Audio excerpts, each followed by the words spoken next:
What's going on, everybody? This is John Hester here at Hester's Motorsports. I just want to thank you all for watching first off. But first and foremost, this is a U10 Pro, the new 2025. Now, there's a lot of videos out there, showing the machines and stuff like that. This one is a little bit different. I will have my own review deal, but this here is just to show you components, build quality, my thoughts on the build quality. So this is without the shocks, without the wheels and tires, just sitting up here. I just wanted to show you guys all of this because we got sitting right outside right now for service, over $40,000 Can-Am Defender, with a full HVAC and everything out there, and it's not even close to the build quality of this. So let me just show you this. This is this kind of what impresses us. And first and foremost, let me just show you the A-arms and stuff. They're actually very beefy, reinforced, nice reinforced, double cross sections. But I want you to see this, how wide this sucker is. How wide that sucker is. I mean, look at this. This is my arm. That sucker has a massive lateral stance. So with it being really wide like that, that is strength from the arms doing this. Okay, so whenever you have a really narrow arm, like this upper one is narrow, but all your force is coming from the bottom here. And that just kind of shows you that they, really beef that up pretty good. Pretty darn nice. It's got really good size cups. I mean, you can see, size of my hand in comparison to the axle cups. Pretty dang beefy.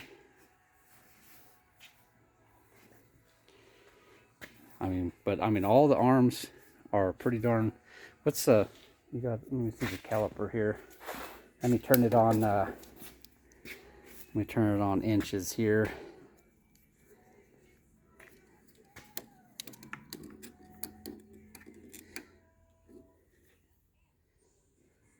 Inch and a quarter.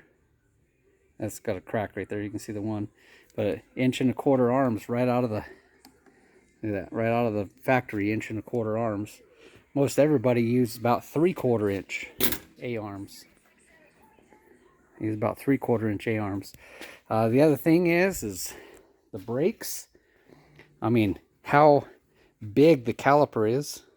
2-piston front brake caliper. Looks like off of a small car. Look at the size of that. That's not a normal. That's a lot bigger than most side-by-sides. But the rotor, look how massive this rotor is. Look at that, quarter inch on the thickness of the rotor. Most of them are maybe 1/8 of an inch. So just durable, very, very durable. 12mm studs, 5 pattern, big freaking axle. And we see here just the axle shaft itself, 3/4 of an inch right there. So you can see how big it is, beefy. But it's nice that they have a 12mm, 12 by 1.25 thread, 5 pattern. So they're really beefing it up, really beefing it up. Look how big that knuckle is, man. That's a pretty damn big knuckle. Look at the size of the bolts for the carrier. This also has an automotive style. That's another thing that a lot of people aren't covering, is this has like an automotive style bearing in it. That bearing comes out just like that, just like an automotive. Take the hub off, bam, bam, bam, change the bearing. Easy peasy. Nice and easy to work on. Pretty dang beefy. Big, massive cooling. Look, it's probably 1.5 inch, 1.75 hosing on here on the radiator hoses. Good size tie rods. Probably 3/4 inch tie rods. Very nice as far as that. So here's your master cylinder here. Actually has a twin piston setup. That's pretty nice. But yeah, it's I mean, that radiator is flipping huge, man. That's a big radiator. Big fan. Big fan. That's probably about a 16, 17 inch fan at least. Very nice. Now let me show you the back here. So here's the brakes. This has for the electronic brakes. Whenever you turn the vehicle off, it locks down the brakes. Whether you put it in neutral, that's kind of the only thing we haven't looked at yet. So we're gonna dive into this and see if there's a way that you could disable the brakes when it's in neutral, so you could push it around with the key off. Because right now, as soon as you shut the machine off, even in neutral, the brakes lock down and hold it in place. And they're designed so whenever you start the vehicle and as soon as you touch the throttle, the brakes will disengage. So it's a cool system. It's really cool. But it's about my only complaint is if you put it in neutral, you can't just push it around. But like I said, we haven't dived into it enough yet. It could be a setting inside here. We might be able to just change the brake setting. I don't know. I'll figure that out. We'll have to do some more reading. These are the first ones we got in, so bear with me. That's an answer that I can't answer right now. The all-new clutching is very nice, very smooth, and it is big and beefy. I mean, that's just the cover right here. You can just see how massive the intakes are for cooling. The secondary clutch on this thing is pretty huge, probably about 14 inches, 13 inches in diameter. Big beefy arms. Once again, has that really wide setup on there, so it's offering a lot of forward and rearward impact strength, because you have a wider stance right there, and it just has a lot more leverage onto the frame. And the frame is pretty dang beefy. I mean, look how big the arm is. And it's reinforced on top of the square tubing. So it's a square tubing and then reinforced on that as well. So like double reinforced setups on there. You can see the big hub, big bearing, big brakes.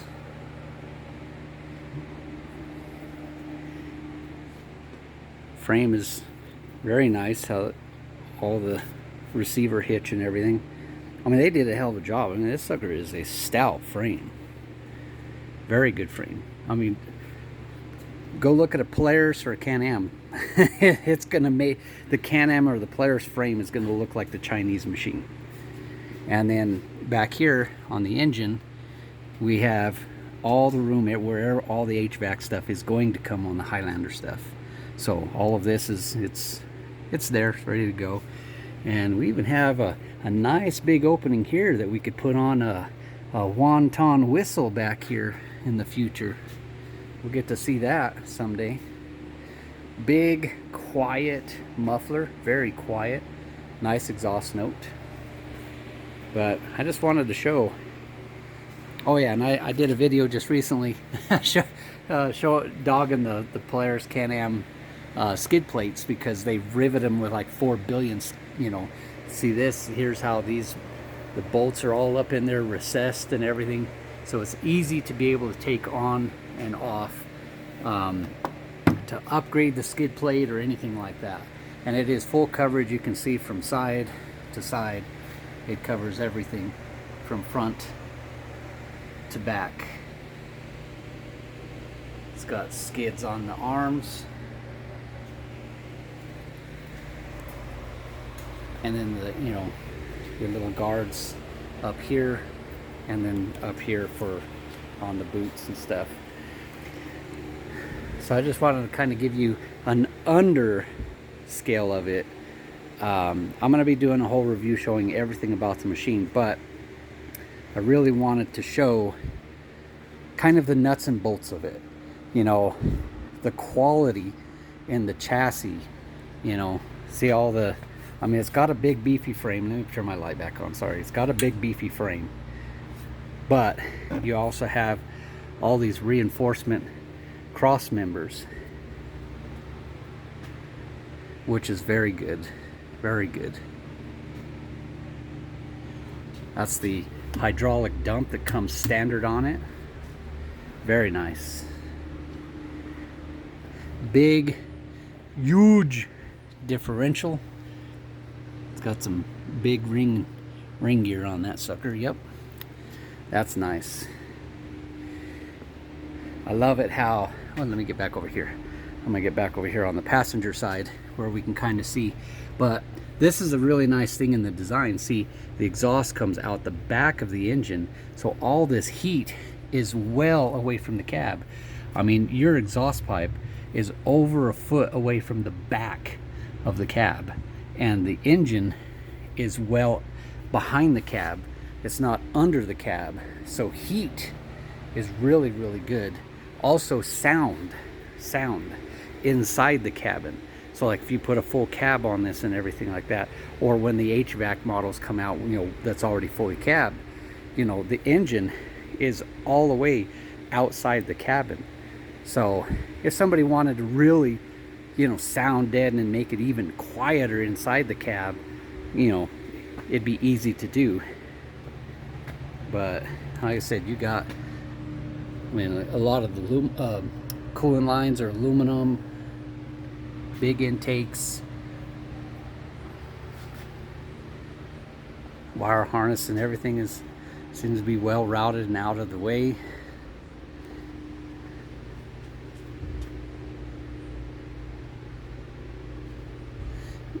Dipstick for the engine is right here, so it's, you know, not that you're going to come in where the fender is. It's accessible up from under the bed, just kind of showing you. And then this is the transmission dipstick, also accessible, you know, very, very easy. This whole thing is opened up really nice on there, so you get to see all of that really, really easy on there. And look how big the coolant lines are. Water pump right there. I mean, it's did a good job on it. Chassis design, it has a pretty decent from a suspension standpoint. So basically, so the straight line of the frame comes up, but you can see the A-arms are tilted a little bit, so this actually comes at a rearward angle on the suspension, probably about 10 or 11 degrees. And same thing on the rear here. I mean, it's hard to tell from here, but your suspension actually, well, you might be able to see. So right here is the lower shock mount, and right here is the upper shock mount. So you can see that that is actually at a slight tilt back, because you want suspension to be able to not just go straight up and down, but actually as you hit something, it needs to be able to move in a rearward fashion. So does that really good. Very nice wheels. What you got tape measure there, Chris? I just want to get a quick idea of what the back spacing is. What you got there?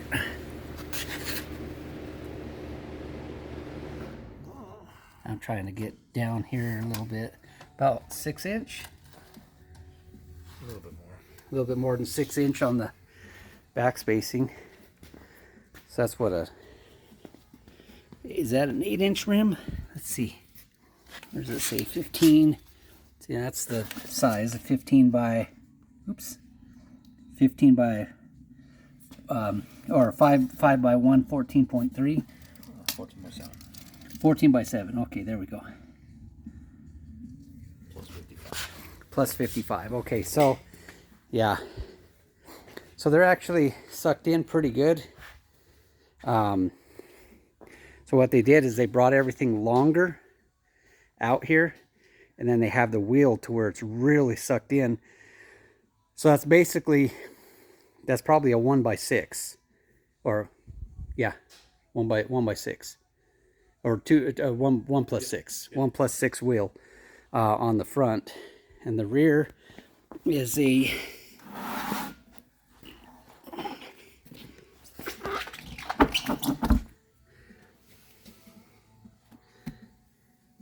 where's my size at? 14 by 8. Okay, so that's an 8 plus 55. So same, that is a 2+6. So the rear wheel is a 2+6, and the front is a 1+6. So essentially what they did is they run longer A-arms and then have a more sucked in wheel. So if you put like a 4+3, a 4+3 is going to bring your wheel out a solid inch. No, 2 inches. Yeah. Well, yeah, if you did a 4+3 all the way around. If you did a 4+3 all the way around, that's going to add 2 inches to each side of your vehicle. So that'll give you a good idea. You know, if you change the wheels, kind of what you're looking at. Like a 2+5 would be about same as stock and a little bit wider on the front, and a 4+3 would bring it out, you know, even another inch wider on the front, 1 inch wider on the rear. So that'll give you a good idea there. So just wanted to do a little video there, kind of showing the underside, the nuts and bolts, the engineering part of it, build quality, just kind of showing that. It's got a 4,500 pound winch, synthetic rope on it. All in all, it's got reinforcement plates up here right behind this skid plate, and that's steel. It's really cool because you got these extra lights for high beam. So you got high beam and low beam here, and then high beam here. So when you put high beams on, you got all the lights are on. So it's really bright. Very nice. I'm impressed. I am impressed. The machines are gorgeous looking, beautiful bodies. The red on this is just beautiful. And this is a black one here, fully put together. It's got more than enough ground clearance. Sets up nice. That's a U10 600 in comparison. So, show you that there. I mean, look at the bed compared to the hood. The top of the bed is about as high as the steering wheel on the U10 600. That's a big machine. Sits up high. If anything, it needs to come down. It sits too high if you ask me. But, man, these seats are redonkulous for a side-by-side, man. They're like seats out of a premium truck, man. But we're going to be doing a nice video on that. Just want to take that little bit of time and show you guys that. Thank you all for watching. If you haven't subscribed yet, please subscribe. Really appreciate it. Hit that like button because it sure helps the algorithm. YouTube loves their like programs.